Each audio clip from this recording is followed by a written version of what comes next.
What is up, guys? Kackis here, and this is the first episode of my new series of commentaries. I'm not even sure exactly what I'm going to call it at this point, but they're basically similar to podcasts, and I'm going to be doing one of these every week. Every Sunday you could expect one to come out, hopefully, and I'm just going to be talking about a lot of stuff that's going on in the gaming industry. All of these videos are going to have a singular focus. In this one, the singular focus is going to be about Borderlands 3, about the fact that, is Borderlands 3 ever coming out? This is such a huge game. It's so anticipated, even though there hasn't really been any, official information on it, and there's so many Borderlands fans, and yet again, Gearbox has been incredibly tight-lipped about Borderlands 3. However, in these style of videos, I'm also going to be kind of addressing subscribers, and I can finally say stuff like, hey, you jerks, can you guys follow me on Twitter? I have no Twitter followers. It's really sad. I have almost 200,000 subscribers and 2,000 followers on Twitter. It's really depressing, and I'm actually pretty funny on Twitter. So follow me on Twitter. Secondly, talking about the most recent video I made, kind of making a video conglomerating all the problems. The video talking about how Destiny's multiplayer is basically unplayable, and it's just a video I decided to make because there's just so many. Destiny's multiplayer, I can't believe there's so many people that defend it, because it's just, when you compare it to the other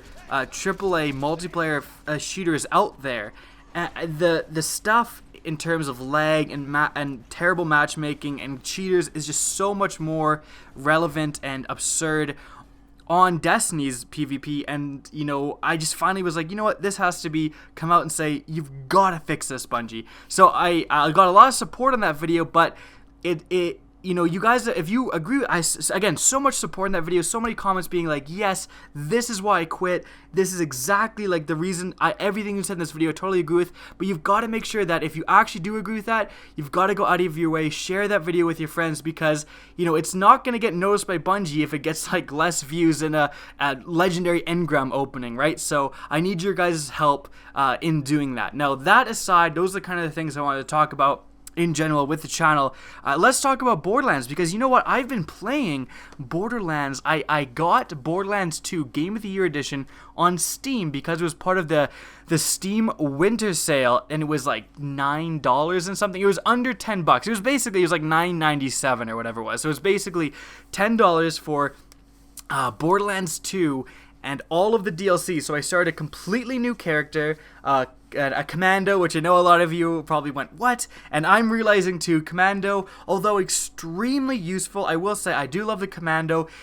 It's so good in the earlier levels. I think it's one of the best classes in the earlier levels, because when you're level 16, when you're level in the level 30s, and you put down a turret, and if your turret has missiles, you absolutely just destroy everything.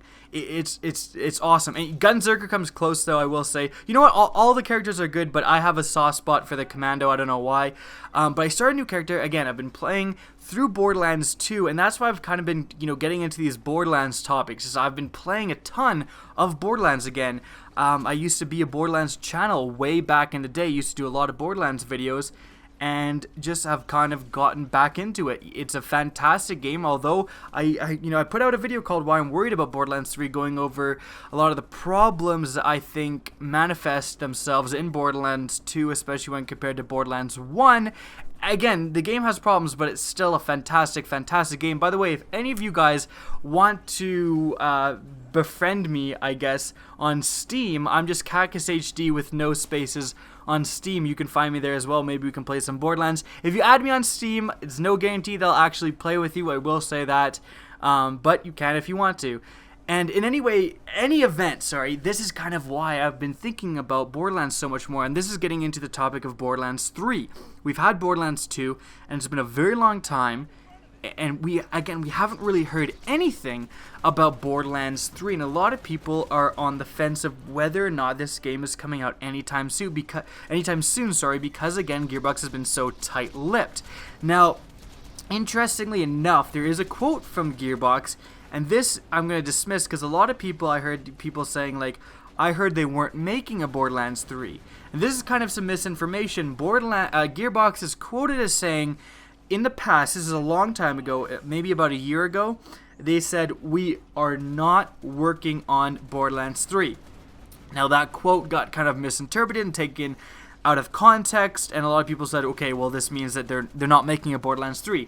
That's absolutely not the case. They were just saying we haven't really started development in any sort of meaningful way. I'm sure they're, doing concept art and all of that stuff, but they hadn't at that point officially started development, and that's what I think the developer was saying. You know what, we haven't started a Borderlands 3. It's since then been confirmed that I think they are making a Borderlands 3. This comes from a quote from a 2K. 2K owns Gearbox, which makes Borderlands, and 2K. It was during like a conference call, basically, talking to the investors, saying yes, a Borderlands 3 will come out. This is something that people often forget. Like, from the financial point of view, from a business point of view, there will 100% be a Borderlands 3. There's people that invest in 2K, and they have shareholders and all that stuff, and there's no way they could, as a company, say to their shareholders, we are giving up on one of our most popular, beloved franchises. There's just no way. Like, the CEO, if they said that, they would replace the CEO almost immediately. So they will, just financially, again, Borderlands is one of the most one of their flagship franchise, frankly, and they are absolutely going to make another Borderlands. However, again, why have they been so tight-lipped about it? Well, I think the reason why we haven't heard almost anything about Borderlands 3 is because of Borderlands the pre-sequel. Borderlands the pre-sequel didn't do very well, and I think they actually ended up disbanding the company that they ended up dissolving 2K like Gearbox Australia that worked on Borderlands the pre-sequel because it did so poorly, and that speaks volumes, because what that means is I guarantee they are working on Borderlands 3 right now, and they were working on it when the pre-sequel came out, right? But the pre-sequel comes out, doesn't sell as well as they expect. I think it sold like okay, but nowhere near the amount that they expected. I think they got a little bit more money when they did the Handsome Edition. I'll talk about that in a bit. But again, it kind of comes out and flops a little bit, and I guarantee 2K just went, whoa, what happened there? This is Borderlands. This is a beloved franchise, and they came out with a new game, and it did not do that well. And the people, like, if you can just tell immediately when you go and watch, a Borderlands, the pre-sequel, like, video about how to do a quest, it has like 19,000 views. But if you watch a Borderlands 2 video about how to do a quest in Borderlands 2, it's like millions of views, or like hundreds of thousands of views. You can just kind of tell the volume of interest was nowhere near as intensified in Borderlands the pre-sequel. And what that means is I guarantee they're working on it, and then they had to take a step back from development, because when that happened, they saw it wasn't doing well. They then had to analyze, okay, what went wrong? Because they don't want to come out with a Borderlands 3 that flops. That would be a disaster, right? In fact, it probably was a little bit of they ended up closing to Gearbox Australia, if I can remember properly, so it was kind of a disaster, Borderlands the pre-sequel. So they're probably panicking. 2K's coming into the Gearbox office and going, listen, before we continue with development, we need to figure out what went wrong, and we need to address all of these issues when we're talking about Borderlands 3. Now, why did it go wrong? And I think one of the main reasons is because they initially came out last gen only. That was a massive mistake, in my opinion. That was absolutely a catastrophic mistake. Now, they just didn't think straight.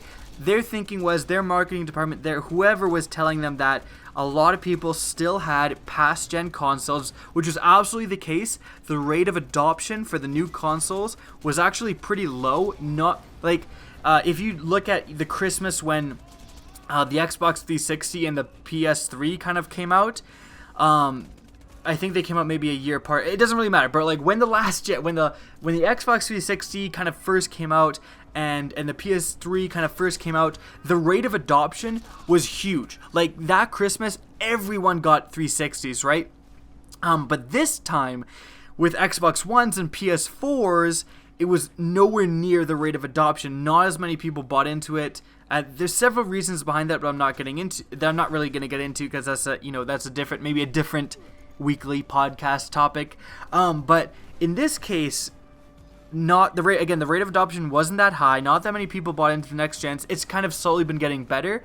But so Gearbox thought, everyone still has these past gens, so let's just release on past gens. And I think, again, that's what really, really hurt them, because not only did the people who bought the new gens not bother, like if you're a Borderlands fan and you just dropped like $500 or whatever it was, $400 to get a PS4 or an Xbox One, it's hard to justify buying something for your old console. Like, it just kind of feels weird, and you're so excited about all the new games and playing your new console that most people just didn't bother going back onto the old console.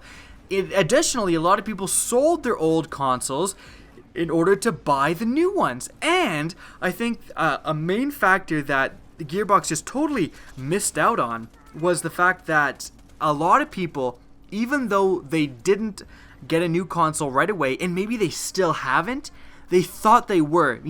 People are optimistic, actually, and so when you're at the store and you see the new Borderlands pre-sequel game, and you're thinking about spending $60, I'll guarantee a lot of people said no, because they're like, you know what, no, I'm gonna have a PS4 soon. And even if they ended up not getting it for Christmas, or they ended up just not getting it at all, they were optimistic at the time, and they didn't want to invest in their old, and in their eyes, soon to be obsolete console. And that was a huge problem. Now, there was a PC crowd that did buy into this game, but it simply wasn't to the volume that the PC crowd, although they certainly think of themselves as superior, and arguably, I recently updated my PC. I'm part of the PC master race, so I can say this now.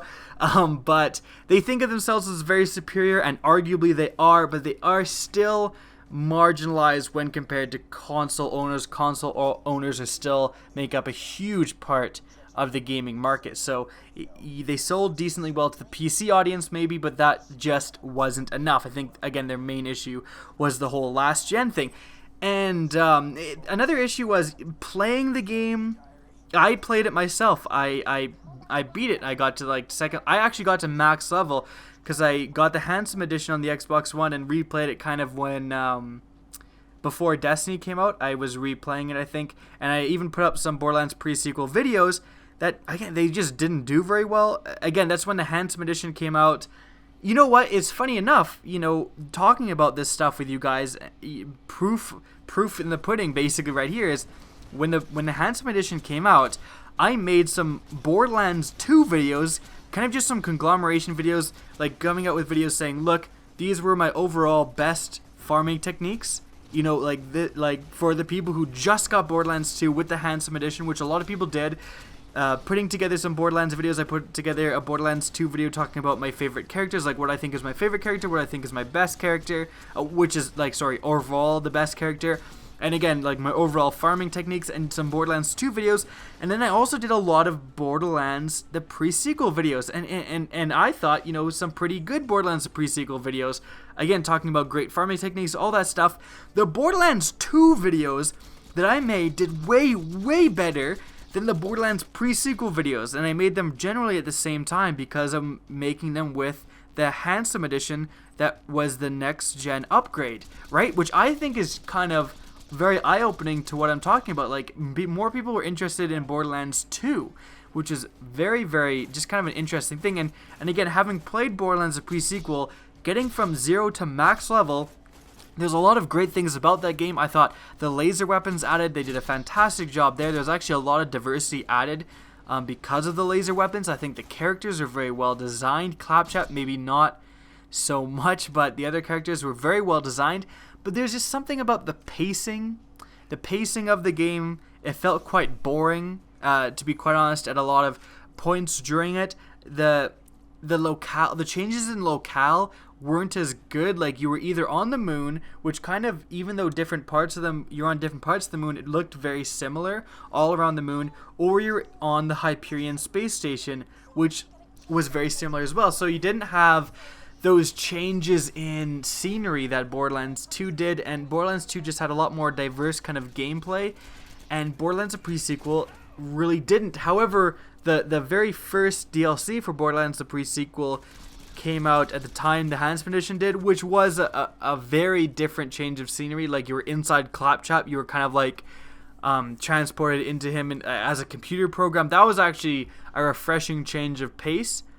But the base game was really not that amazing. And actually, the first DLC you had to buy yourself. It did not come with the Handsome Edition, which I think overall hurt people's opinions on the pre-sequel as well. So basically, when we're looking at Borderlands 3, all of these things combined to make basically what's happened is what I'm trying to say is that Gearbox is wary now because Borderlands pre-sequel. Like, if people are wondering where's Borderlands 3, you have nothing but Borderlands the pre-sequel to blame. I guarantee we would have already heard about Borderlands 3. We would have probably already seen screenshots if the pre-sequel had sold well. But because it didn't, because it was a flop, they went back to the drawing board on Borderlands 3 to try to address these issues, and make sure that Borderlands 3 didn't flop. So I guarantee there was a lot of starting over, and they may have even started completely from scratch. Probably not to that extent, but that's why they're really keeping everything under wraps. They decided to kind of cool down the development cycle and redo a lot of things to make sure they get Borderlands 3 right, which is not a bad thing.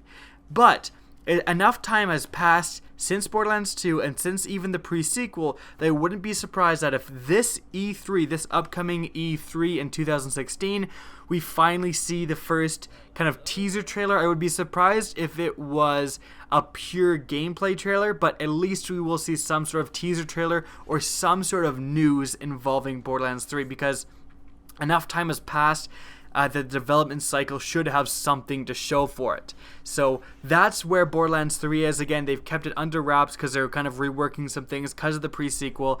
And yeah, I hope you guys enjoyed this first kind of general, looser commentary with you, talking about stuff with you guys. So next week, I don't know what I'll talk about, kind of just whatever is happening, you know, in gaming at that time. And you guys are more than welcome to leave comments about what you would like to hear discussed possibly for next week. So I hope you guys enjoyed this video. Follow me on Twitter, you jerks, and you can follow me on Steam as well.